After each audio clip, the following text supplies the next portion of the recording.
GMNA uses artificial intelligence for generated speech, visuals, and production. AI-generated content may contain errors.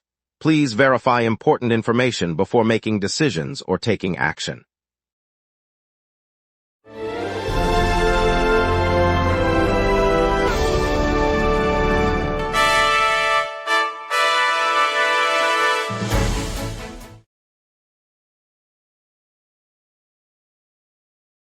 Good evening, I'm Mark Beaumont. Tonight we'll break down Quebec's approval of a permanent roof for the Olympic Stadium and the latest on the storm-driven insurance losses sweeping the province. Traffic's heavy with lane closures, and we'll check today's air quality as smoke drifts in. Over to you, Emma. The Gala de la Francophonie, hosted by Marie-Line Joncas and Albin Ivanov, takes place Friday evening at the Palais des Congrès, celebrating French language culture. Tickets, priced at $35 for adults and $20 for seniors, include live musical sets, poetry readings, and a tribute to Francophone authors.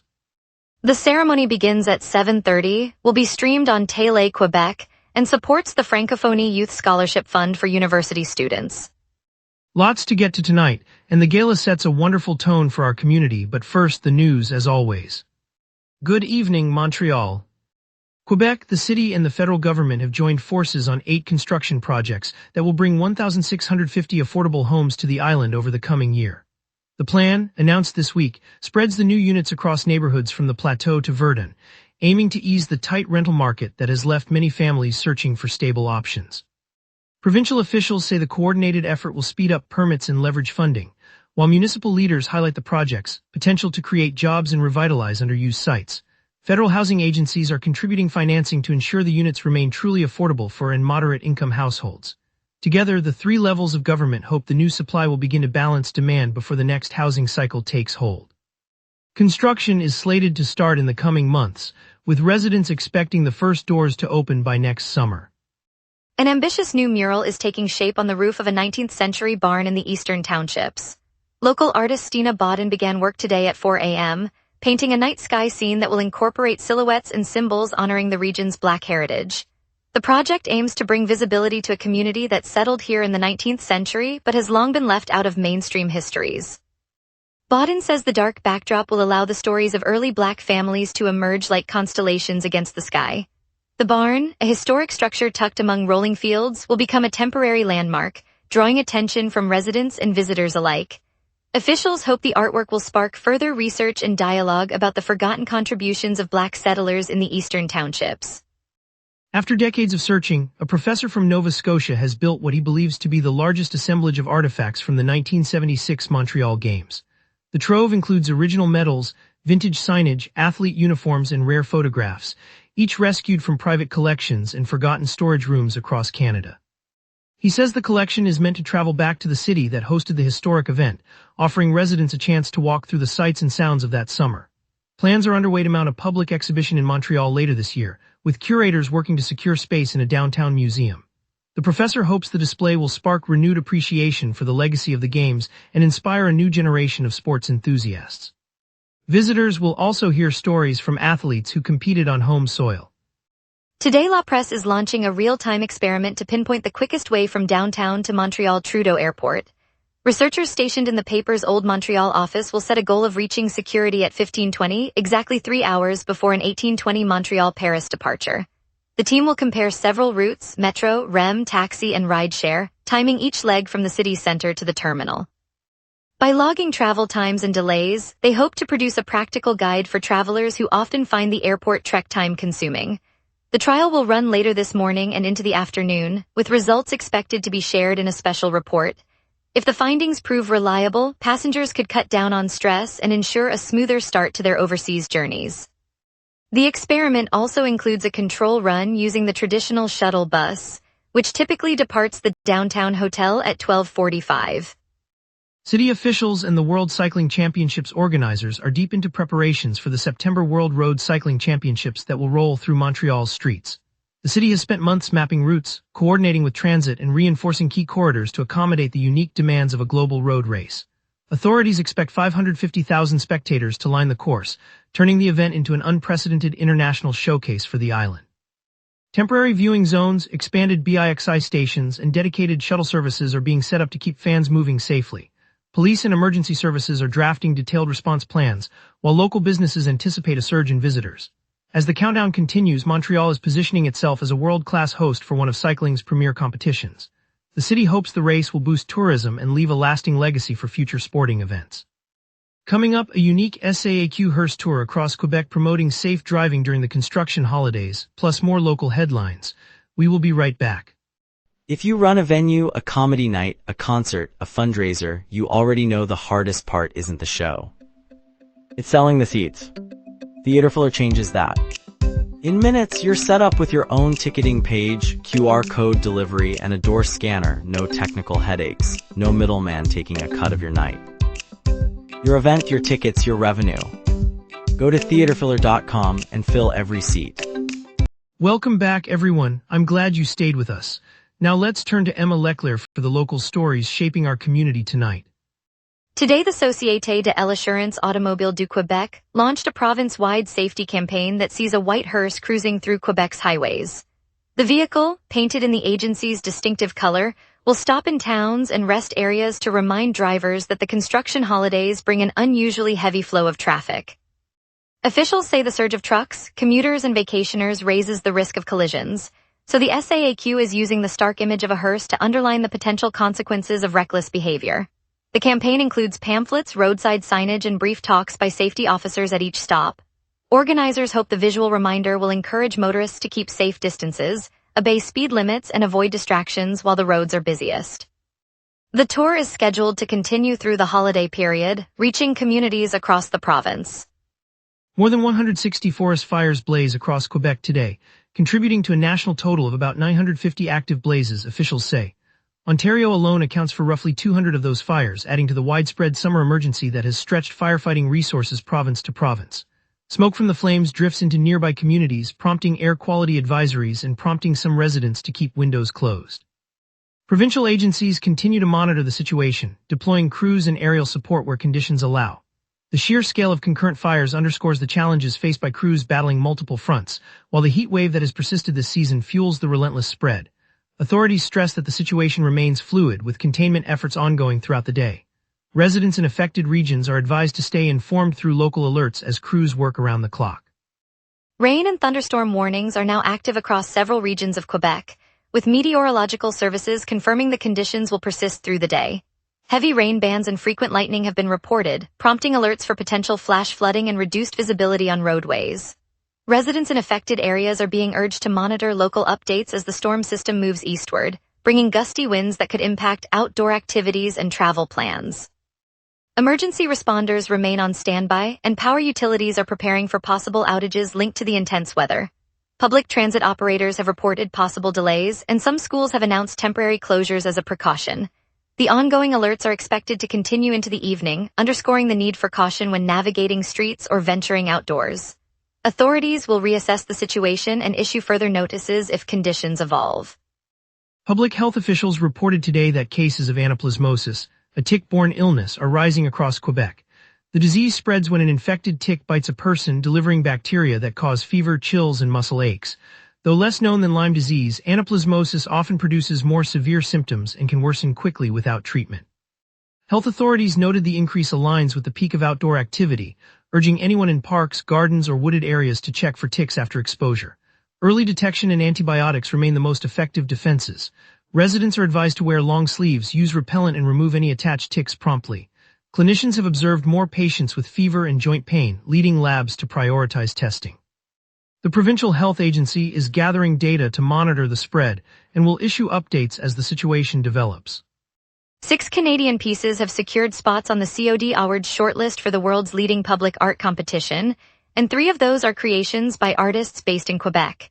The COD Awards, run by COD Aworks, celebrate the most innovative works in open spaces around the globe, and this year the list highlights a strong provincial presence.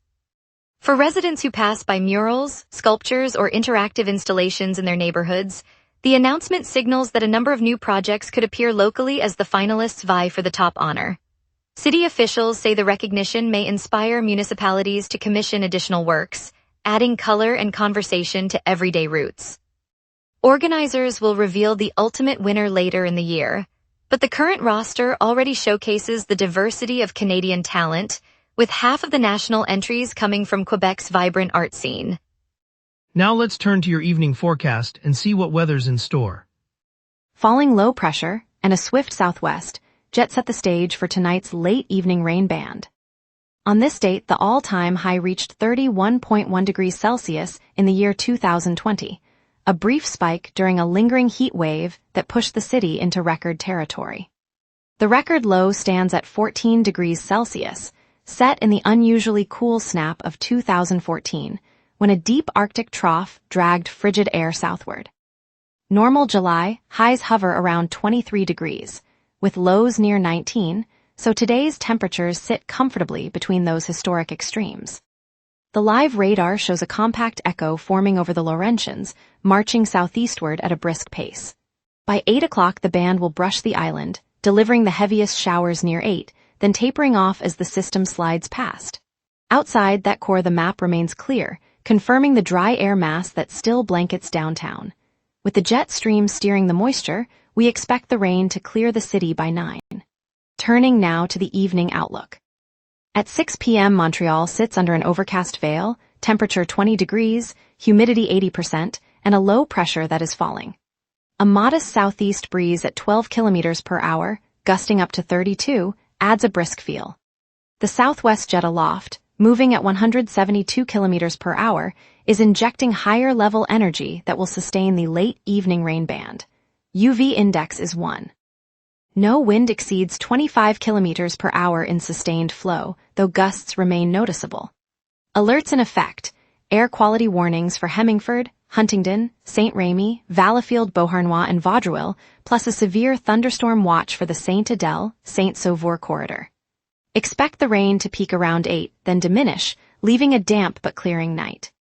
Tomorrow brightens with clear skies and a high of 24, low 14, a welcome break after tonight's showers. Monday repeats the 24 high and 14 low, but clouds will return, keeping the sky overcast. Tuesday sees the warmest day at 25 with a low of 19. A 60% chance of rain will arrive mid-afternoon as a slow-moving front pushes eastward. Wednesday cools slightly to a high of 23 and low 16, yet a 40% rain probability persists into the evening, driven by lingering moisture. Thursday clears again, offering a high of 24 and low 16 under mostly sunny conditions. The pattern reflects a retreating low-pressure system and a northward shift of the jet, allowing drier air to dominate by the weekend. And that's your weather. Remember, the local sunset is also available as a podcast. Listen anytime on Apple Podcasts or wherever you get your podcasts. Heavy traffic snarls tonight's candlelight tribute to Adele and the NHL season opener preview, plus a spotlight on Steve's music store. We will be right back. If you run a venue, a comedy night, a concert, a fundraiser, you already know the hardest part isn't the show. It's selling the seats. Theaterfiller changes that. In minutes, you're set up with your own ticketing page, QR code delivery, and a door scanner. No technical headaches. No middleman taking a cut of your night. Your event, your tickets, your revenue. Go to theaterfiller.com and fill every seat. Eastbound Auto Route 40 is now diverted onto the Côte de Lys service road, and a handful of entrance ramps are shut. That bottleneck is spilling onto the Décarie and the St. Laurent, adding up to 20-minute delays from the Côte de Lys interchange to the Ville-Marie tunnel. Drivers heading toward the east side should look for alternate routes such as the Décarie Expressway or the St. Laurent to bypass the closure. On the Honoré-Mercier Bridge, traffic is reduced to a single lane in each direction. Expect a steady crawl during the afternoon peak, especially between the Mercier and the Viaoux exits. Motorists can consider the Viaoux-Langelier corridor as a backup.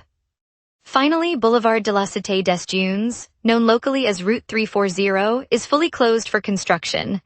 Traffic is being rerouted onto St. Charles and Henry Bourassa, adding roughly 10 minutes for east-west trips. Transit runs on schedule with no reported delays currently. Montreal's International Dragon Boat Challenge splashes onto Parc Jean-Drapeau this afternoon, pitting crews from around the world against each other in sprint and endurance races, a thrilling way to feel the city's pulse from the water. Candlelight offers a heartfelt tribute to Adele at Theatre Rialto, a 60-minute showcase that lets fans of all ages hear her biggest hits in an intimate, candle-lit setting perfect for a summer evening. Metal lovers can head to Les Fous Electriques for a 3-band onslaught featuring Metal Church, Heathen, and All Sinners, a high-octane night that promises headbanging energy from start to finish. Meanwhile, the Festival de l'Année brings Shostakovich to life with Payer and the OSM at Amphitheater Fernand Lindsay, a classical program that proves even the hottest summer night can be a soundtrack for deep listening. All these events are happening now, so wherever you are, there's a reason to step out and make tonight memorable. And now here's Jason with sports. Here's the latest on Montreal's teams as the summer heats up. The CBC Sports NHL reports that the 2026-27 season kicks off on Sept 29. Opening night will feature an all-Canadian clash as the Montreal Canadiens travel to Toronto to face the Maple Leafs, while the Oilers meet the Canucks later that evening. The CBC Sports Soccer recap notes that on Sunday the Montreal Roses secured a 1-0 victory over the Halifax Tides. Substitute Chloe Minas converted a penalty in the 77th minute, delivering the lone goal and the 3 points for the home side. The CBC Sports NHL confirms that the Montreal Canadiens have dealt forward Brendan Gallagher to the Vancouver Canucks. The transaction returns future considerations to Montreal, marking a notable roster move as the club reshapes its lineup ahead of the upcoming season. An international sports firm has injected $30 million into the Northern Super League, the Canadian women's professional soccer competition now in its second season, supporting its 6-team structure spanning Vancouver, Calgary, Halifax, Montreal, Toronto, and Ottawa. The Canadiens have dealt forward Brendan Gallagher to the Vancouver Canucks in exchange for future considerations, a move confirmed on June 29 that reshapes Montreal's forward depth and adds a veteran presence to Vancouver's roster as the off-season progresses. Steve's Music Store on Ste. Catherine Street East in downtown Montreal, a 61-year-old institution, is turning its final inventory into an online auction. Continental Auctioneers will host the sale on July 22 and 23, featuring more than 2,000 lots of guitars, keyboards, professional audio gear, and DJ equipment. The shop announced it is closing its brick-and-mortar locations across Quebec and Ontario, shifting to a purely digital model after a tough financial stretch. For generations of Montreal musicians, Steve's has been the place to find that perfect instrument or a friendly ear, and this auction is a chance for the community to keep those sounds alive. It's a reminder that the city's creative pulse endures even when storefronts change. And later, we celebrate Montreal's excitement as the city prepares for the September World Road Cycling Championships, pure community spirit. If you run a venue, a comedy night, a concert, a fundraiser, you already know the hardest part isn't the show. It's selling the seats. Theaterfiller changes that. In minutes, you're set up with your own ticketing page, QR code delivery, and a door scanner. No technical headaches. No middleman taking a cut of your night. Your event, your tickets, your revenue. Go to theaterfiller.com and fill every seat. From the bustling heart of La Salle, where the St. Lawrence River brushes the streets, the Ngok-Tungia Cultural Association opened its doors this Saturday for the 12th annual Cameroonian Community Cultural Day. Families arrived in bright batik dresses, the scent of grilled endolé mingling with fresh mangoes on the picnic tables. Children chased each other around a makeshift drum circle, their laughter rising above the steady rhythm of djembes played by elders who had walked these same sidewalks decades ago. One vivid moment captured the spirit of the day. A young woman in a hand-woven togho stepped forward, her eyes shining as she taught a group of curious teenagers how to tie the traditional knot that secures a woven basket. The simple gesture sparked an instant connection, and soon the crowd was sharing stories in both French and Douala, bridges built with music and food. By sunset, the park was awash in lantern light, and the community gathered for a shared feast, reminding everyone that heritage lives strongest when it is celebrated together. I'm Mark Beaumont, and that's a reminder of how Montreal's neighborhoods keep our world close.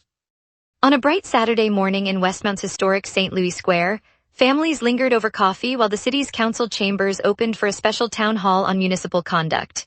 Mayor Michael Stern, recently cited for 7 alleged ethics breaches, stood beside longtime resident and volunteer coordinator Marie Tremblay, ready to listen.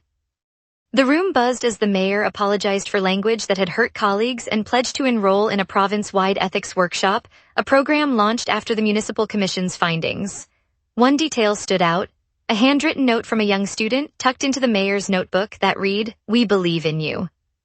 The gesture sparked a ripple of support, with council members offering mentorship sessions and community groups organizing a respect and service mural on the side of the former fire station. By the close of the evening, the mayor announced a new open-door policy, inviting residents to drop by his office for candid conversations.